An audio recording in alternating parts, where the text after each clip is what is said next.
नमस्कार दोस्तों। आपने कभी सुना है कि एक मोबाइल टावर की वजह से आपका नंबर वहाँ पे लोकेट हो जाता है, वो टावर कैच कर लेता है, जिसकी वजह से एक कातिल पकड़ा जाता है। जी हाँ दोस्तों, आज की इस कहानी में ऐसा ही कुछ होता है।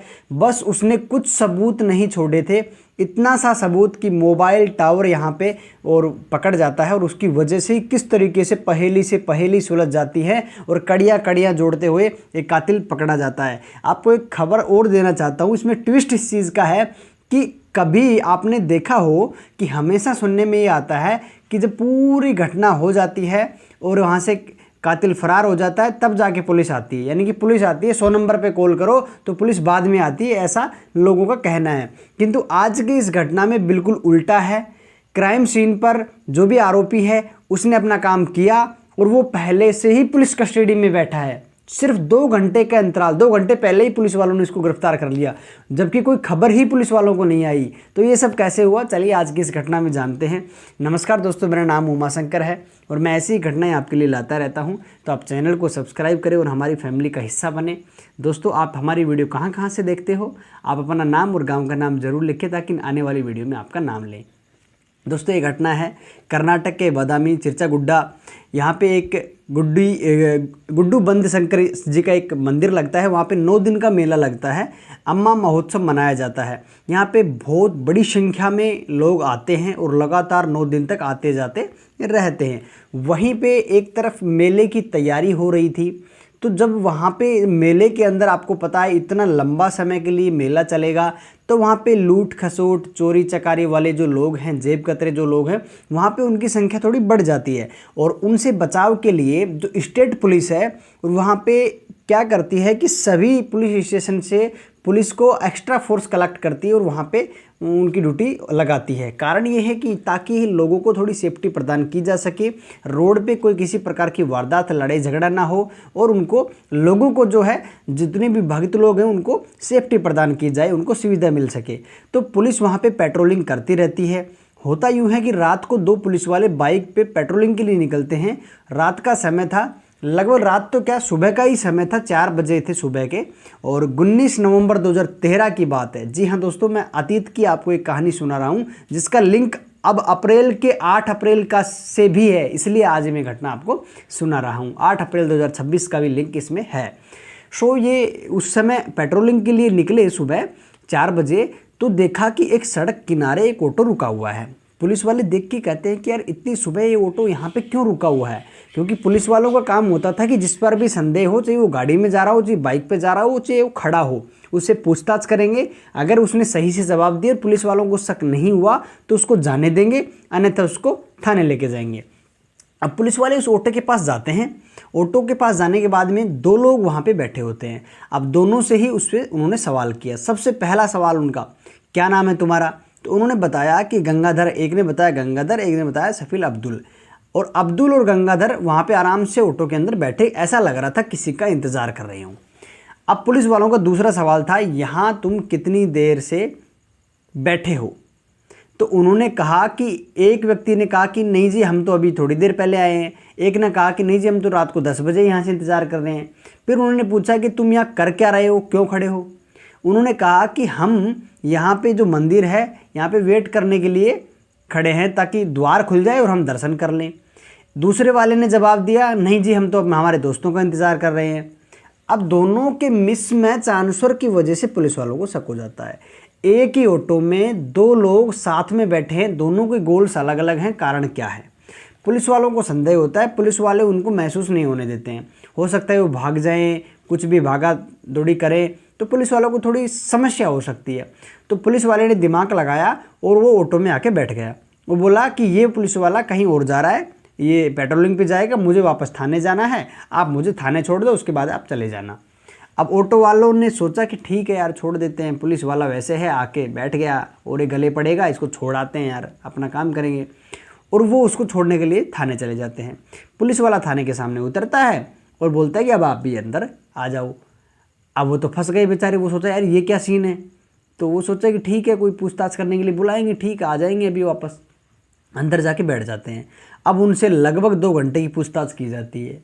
अब वो जब अंदर जाके उनको बैठा दिया गया तब पता लग गया कि अब इन्होंने हमें उठा लिया है और गिरफ्तार कर लिया। वे छोड़ने वाले आसानी से नहीं है, इन्होंने जाल बिछा के हमें यहाँ पे लेके आए हैं।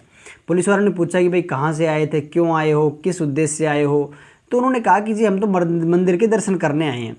लेकिन इसके पीछे एक गहरा राज था, वो पुलिस वाले नहीं जानते थे। उनको सुबह तक रखा गया और उसके बाद जब सीनियर ऑफिसर वहाँ पे आया तब पता लगा कि ये लोग क्यों आए हैं। तो उन्होंने पूछा कि साहब ये हमें 4 बजे पेट्रोलिंग के दौरान मिल गए थे तो उठा लाए थे, ठीक है।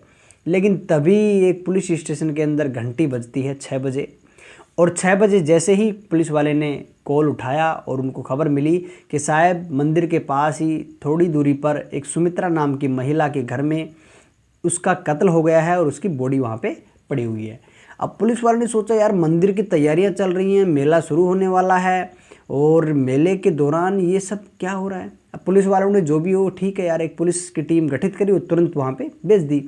जब वहाँ पे जाके देखा तो उस मकान के अंदर एक रूम के अंदर महिला पड़ी हुई थी और जो कंडीशन उन्होंने देखी वो बड़ी ही दर्दनाक थी, क्योंकि जिस तरीके से इस महिला को मारा गया वो चाकू से वार किए गए थे। उसके पेट के अंदर, हाथ पैरों के अंदर, उसके चेस्ट के अंदर, और चाकू उन्होंने पेट में डाल के ही छोड़ दिया था। पुलिस वालों ने सोचा कि यार कोई गहरा इससे नफरत करता होगा, कोई ना कोई बदले की आग होगी जो इतनी ज़्यादा बेरहमी से इसको मारा है।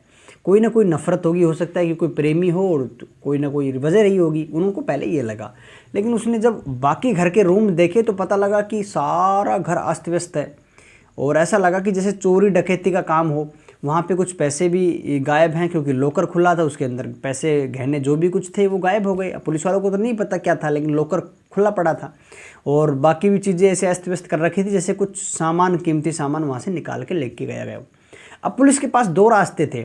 सबसे पहला ये कि पुलिस ये सोचे कि कोई डकैती करने के लिए आया था और उसके बाद में इन्होंने जब विरोध किया तो इनका बेरहमी से कत्ल कर दिया। दूसरा ये कि कोई सिर्फ कत्ल करने आया था, डकैती का तो सिर्फ और सिर्फ नाटक और ऐसा दिखाया गया कि डकैती वालों ने कर दिया। अब पुलिस ने दोनों ही तरीके से सोचा और उसके बाद में जैसे ही सुबह हुई तो लोग बागों को पूछना चालू किया कि भाई कैसे पता लगा तुमको। सबसे पहले इन्होंने इसको किसने देखा, तो वही पड़ोस में एक व्यक्ति है जिसने बताया कि साहब मैंने देखा, क्योंकि सालों से ये सुमित्रा सुबह समय पे उठ जाती है। जब ये समय पे नहीं उठी और उठ के हमारी हाय हेलो होती है, राम राम श्याम श्याम, और बरसों से लगातार सेम टाइम पे सेम राम राम करती है। और ऐसा कुछ नहीं था, शाम को भी सही से सोई थी। तो मुझे लगा, चिंता होने लगी तो मैं इसके घर पे आया। दरवाज़ा खटखटाया तो पता लगा कि दरवाज़ा तो पहले से ही खुला है। जैसे मैंने दरवाज़ा खोला, अंदर आया तो देखा तो मैं इसकी बॉडी पड़ी है। तब मुझे कॉल करने की ज़रूरत पड़ी, मैंने आपको बुलाया। तो पुलिस वाले ने कहा ठीक है। अब पुलिस वाले ने बॉडी कलेक्ट करके पोस्टमार्टम के लिए भेज दी। जिस तरीके से उसका बेचारी का बेरहमी से किया गया था तो पता लगा कि कुछ ना कुछ सबूत मिल सकते हैं, तो उसको वहाँ पे पोस्टमार्टम के लिए भेज दिया। इधर पुलिस वालों ने सोचा कि यार अब किससे पता करें, कैसे पता करें, कौन, किसी ने देखा नहीं।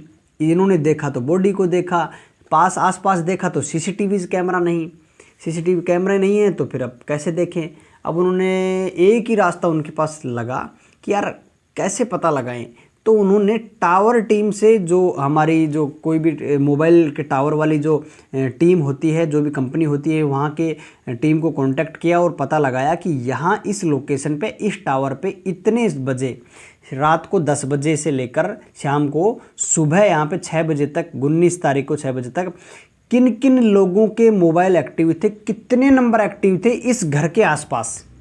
उसमें बहुत सारे नंबर मिले, जिसमें से कुछ नंबर बंद पड़े थे, कुछ नंबर जो हैं वो दूध वालों के थे, कुछ नंबर थे वहाँ पे जो रेगुलर वहाँ से गुजरते थे, ड्यूटी जाते थे, कुछ लोगों के जो मेले में आए हुए थे। ऐसे करके पुलिस वालों को किसी पे संदेह नहीं हुआ और वो इतना बड़ा चिट्ठा लेके बैठे, सबको कॉल लगाते, सबको पूछते कि भाई कौन हो, कहाँ से हो, वहाँ पे क्या कर रहे थे। बस ऐसा करके करते रहे।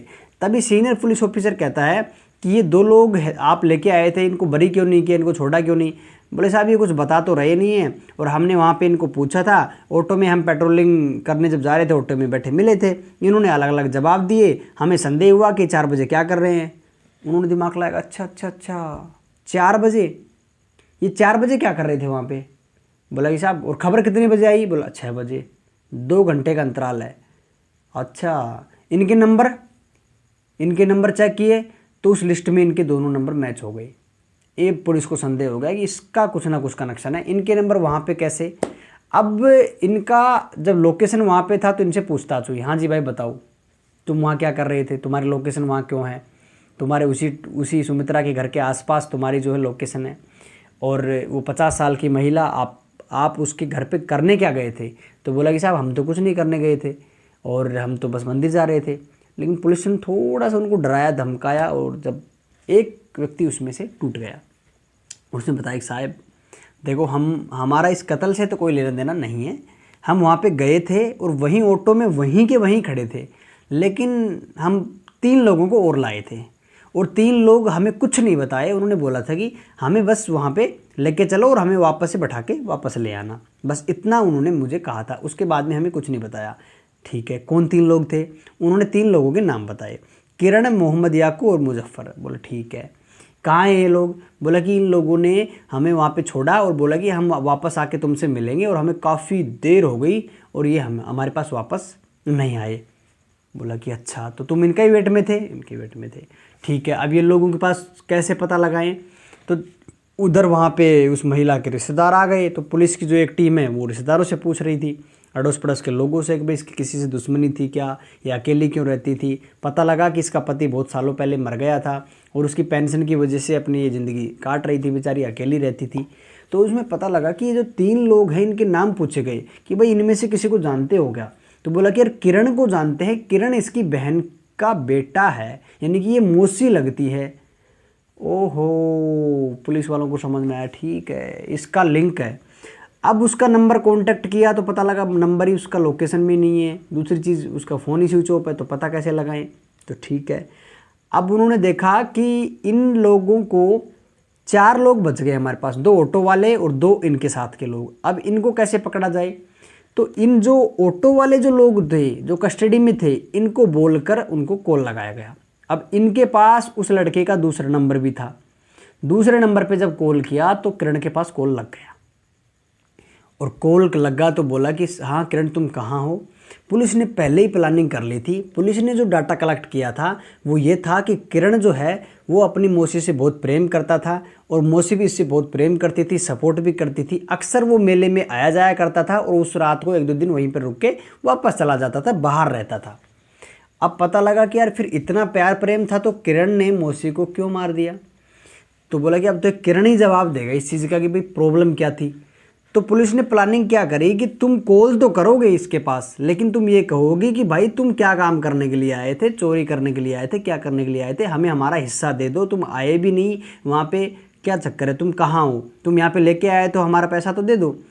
तो बोला कि ठीक है। पुलिस वहाँ पे पूरी चीज़ रिकॉर्ड करने के लिए, नोट करने के लिए बैठ गई, उनसे कॉल कराया, और किस्मत थी कि कॉल लगा और कॉल उठ भी गया। बोला कि किरण भाई तुम हमें यहाँ पे लेके आए थे, रात को तुम बोले कि हम तुरंत थोड़ी देर में आ रहे हैं, घंटे 2 घंटे में, तुम सुबह तक नहीं आए, हम वहाँ से चले गए, तुम हमारा हिस्सा भी नहीं दिया तुमने, तुम वहाँ पे चोरी करने के लिए गए थे। तो बोला कि ठीक है कोई बात नहीं, आप टेंशन मत लो, हम वहाँ पे गए थे तो हम उससे पहले ही चले गए थे, हम थोड़ा लेट हो गए थे, तो आप बताओ कहाँ पर आना है। तो किरण ने एक जगह बताई और बोला कि तुम यहाँ पर मिलो, मैं तुम्हारा हिस्सा दे दूँगा, उसके बाद में ठीक है हम चले जाएंगे। बोला ठीक है। पुलिस ने जगह सारी नोट कर ली और जो समय बताया उस समय पे पुलिस वहाँ पे पहुँच गई, और एक टीम वहाँ पे पहुँची और उनको दबोच लिया। 3 लोग वहाँ पे मिले, जो तीनों लोग वहाँ पे गए थे ऑटो में बैठ के, तीनों को दबोच लिया और थाने ला के अब उनसे पूछताछ चालू करी। बोला कि हाँ भाई बताओ क्या करने गए थे, क्या नहीं करने गए थे। अब धीरे धीरे करके वो लोग बताने लगे और उन्होंने बताया कि साहब हमने कुछ नहीं किया, हमने तो इस सीन से मतलब ही नहीं है, हम तो मंदिर में आए थे और मंदिर में दर्शन करने के लिए अक्सर आते हैं। अब हुआ क्या पुलिस वालों के साथ कि जो पोस्टमार्टम कराया गया था उसके फिंगरप्रिंट से कुछ ब्लड के निशान वहाँ पे पता लग जाते हैं, और पता लगने के बाद किरण से जब पता लगा कि हाँ ये मौजूद थे क्राइम सीन पर, तब उनसे सख्ती से पूछताछ की जाती है, तो पता लगता है कि इस किरण ने ही ये काम किया है। तब किरण ने बताया कि मेरी मौसी के पास पैसे अच्छे खासे थे और मैं वो सारे पैसे लेना चाहता था, कुछ जेवरात लेना चाहता था, काफ़ी सारा धन था वो लूटना चाहता था, इसलिए मैं अपने दोस्तों को लेके आया, और लेके आने के बाद में वहाँ पे हमने बोला कि मौसी जी हम मंदिर में आए थे तो रुक जाते हैं। तो मौसी ने उनके लिए मनपसंद खाना बनाया, सब कुछ खिलाया, बेचारी ने, उसको क्या पता था कि आज उसकी शामत आई है। उसको खिलाया पिलाया और उनको वहीं पे सुला लिया। रात को 12 बजे के आसपास वो लोग उठे और सबसे पहले मौसी का गला दबाया और चाकू से वार करके उसकी हत्या कर दी। जब चाकू फंस गया पेट के अंदर, नहीं निकला, तो उसको पेट के अंदर ही छोड़ दिया और सारा सामान लेके वहाँ से, क्योंकि उस लड़के को पता था मौसी की घर कौन सी चीज़ कहाँ पे रखी है, सारे गहने पैसे लेके वहाँ पे फरार होने के लिए तैयार हो गए। अब उन्होंने सोचा कि यार रात को अब निकलेंगे तो पता लग जाएगा, क्योंकि लोग यहाँ पे मेले में आते जाते हैं और इस तरीके से जब भागेंगे निकलेंगे तो पता लग जाएगा, शक हो जाएगा, तो सुबह निकलेंगे ताकि मंदिर का द्वार भी खुल जाएगा, तो ये रहेगा कि मंदिर के दर्शन करने के लिए जा रहे हैं।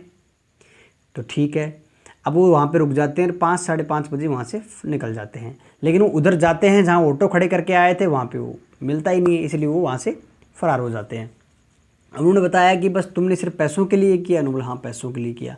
अब पुलिस ने इनके लिए जो वहाँ पे क्राइम सीन पर जो मौजूद थे कुछ एविडेंस मिले, फिंगरप्रिंट्स मिले, कुछ ब्लड्स के डॉट्स मिले इनके कपड़ों पे, ऐसे करके वो मैच खा गए और इनको अरेस्ट कर लिया गया और पुलिस ने कोर्ट के अंदर इस केस को चलाया। मुकदमा चला काफ़ी दिन तक और काफ़ी दिनों के बाद ये घटना 2013 की थी और 2017 के अंदर 28 नवंबर 2017 यानी कि लगभग 4 साल केस चला। उसके बाद में न्यायालय ने एक न्याय किया जिसमें 3 लोगों को सज़ा हुई उम्र कैद की।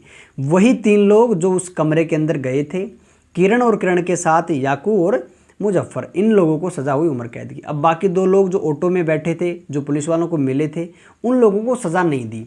कारण ये था कि जो मंदिर में जो जितने भी लोग आ रहे थे वो भी सुमित्रा के घर के आसपास की लोकेशन दिखा रहे थे। कारण क्योंकि वहाँ पे एक ही टावर था जो चारों तरफ की लोकेशन उठा के वहीं की लोकेशन ले रहा था।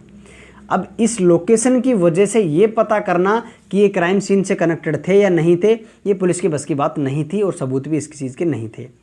और दूसरी चीज़, इनकी मौजूदगी वहाँ पे क्राइम सीन पे अंदर थी ही नहीं क्योंकि ये बाहर मिले थे। फिर कोर्ट ने ये माना कि सिर्फ लोकेशन के आधार पे हम इनको दोषी नहीं मान सकते और तुम लोग ये भी नहीं साबित कर सकते कि इन लोगों को किरण ने पहले ही पूरा प्लान बताया था या नहीं बताया था। अगर बताया था तो ये लोग उसके साथ क्राइम सीन पे क्यों नहीं गए। दूसरी चीज़, फिर अगर इनको बताया होता तो आप लोग साबित कैसे करोगे। तीसरी चीज़ ये है कि इन लोगों को हो सकता है कि सब कुछ पता हो और सब कुछ इन्होंने किया हो, लेकिन सिर्फ लोकेशन के आधार पे कैसे इनको सज़ा दें। तो ये चीज़ों की वजह से इनको बरी कर दिया गया, उनको छोड़ दिया गया। लेकिन कुछ दिनों बाद ही किरण की बहन की शादी आ गई। लगभग 6 साल जेल में रहा। उसके बाद 13 दिन के लिए मोहलत दिलाई गई, इसको छुट्टी दिलाई गई जेल से और 13 दिन के लिए बाहर लाया गया और अपनी बहन की शादी में एंजॉय करने के लिए, ताकि ये मौजूदगी दिखा रह सके इसकी। लेकिन 13 दिन के बाद जिसको वापस जेल के अंदर लौटना था ये नहीं लौटा, यहाँ से भाग गया। पुलिस वालों के हाथ पैर फूल गए कि अरे तो पंगे हो गए, अब क्या जवाब देंगे। अब पुलिस वालों ने सर्च करना चालू किया। पुलिस बेचारी हार थक के बैठ गई, लेकिन ये बंदा नहीं मिला। लगभग 2 साल 10 महीना ये फरार रहा। एक दिन इसकी खबर मिलती है कि इस किरण के जैसे होलिया का ही बंदा, शक्ल भी मैच ऐसी हो रही है, वैसा ही कद काठी का है, उम्र भी लगभग उस आधार कार्ड से इतनी ही है इसकी लगती है, और एक मैसूर के अंदर अभी रह रहा है। एक वाइफ है इसकी, उसके साथ इसने शादी वादी कर ली, वहीं पे रहता है। तब तक इसने शादी कर ली। और सबसे बड़ी बात यह है कि जिस लड़की से इसने शादी करी उस लड़की को ये भी नहीं पता कि इसका बैकग्राउंड क्या है, ये क्रिमिनल भी है, उसको नहीं पता था। अब पुलिस ने सोचा कि अच्छा ये बात है, तो बादामी से एक पुलिस स्टेशन से एक टीम गठित करी गई और मैसूर के लिए निकल गई। अब 1-2 दिन तो उन्होंने, पुलिस ने वहाँ पे रुका और इसको फॉलो किया कि कहाँ जाता है, कहाँ आता है, क्या करता है। तो एक कंपनी में जॉब करता था, शाम को घर आता था, कुछ मार्केट में सामान वामान एक्टिविटी करना। वहाँ से इन्होंने फ़ोटो कलेक्ट करी और उम्र भी कलेक्ट करी, हुलिया कलेक्ट किया, बॉडी लैंग्वेज देखा, काफ़ी सारी चीज़ें देखी। मैच तो हो रही थी, लेकिन पुलिस वालों को इतना विश्वास नहीं था। तो पुलिस वालों ने सारी चीज़ मैच करने के बाद में जब ये शाम को घर आया तो इनके घर में दस्तक दिया, जो है दरवाज़ा नॉक किया, खटखटाया, और सिविल ड्रेस में, कोई पुलिस की ड्रेस में नहीं गया। तो बोला कि किरण, बोला कि हाँ मैं किरण, बताओ। पुलिस वालों ने वहीं पकड़ लिया और उसके बाद में इसको फिर जांच करके सही ठिकाने पे पहुंचाया। सही वही ठिकाना जहां इसका ठिकाना है, जेल के अंदर वापस से डाल दिया। सो दोस्तों, ये कहानी है कुछ इस तरीके की जिसमें टावर की लोकेशन लेकर और नंबर कितने एक्टिव थे उसमें से निकाल कर ये कड़ियाँ से कड़ियाँ जोड़कर ये पहुंच गए। और खुशी की बात ये है कि जो कत्ल होने से पहले ही मुजरिम वहाँ पे बैठे थे और उनके सहारे से ही, हालांकि बाद में मुजरिम करार नहीं दिए गए, लेकिन सहयोग उनका ज़रूर था। वहाँ से लिंक कनेक्ट करके ये लोग कातिल तक पहुँच गए। सो ये ऐसी घटना है जब कुदरत न्याय करती है, तो कुदरत भी कह लो या कर्मों का फल कह लो, और पुलिस वालों का भी बड़ा योगदान रहा और इस केस को सुलझाया, उस सुमित्रा को न्याय मिला आखिर। और एक इस बेटे को ये करना चाहिए था, नहीं करना चाहिए था, आप लोगों का क्या राय है? मनपसंद खाना खा के उसकी जान ले ली, ऐसा तो इसको नहीं करना चाहिए था। बाकी आप लोग इस पे क्या कहना चाहते हैं, कमेंट बॉक्स आपके लिए खुला है, आप जो चाहें बता सकते हैं। और दोस्तों ऐसी ही घटनाएं सुनने के लिए इस चैनल को सब्सक्राइब करिए, बेल आइकन ऑन करिए, हमारी फैमिली का हिस्सा बना रहिए। Thank you so much, love you guys.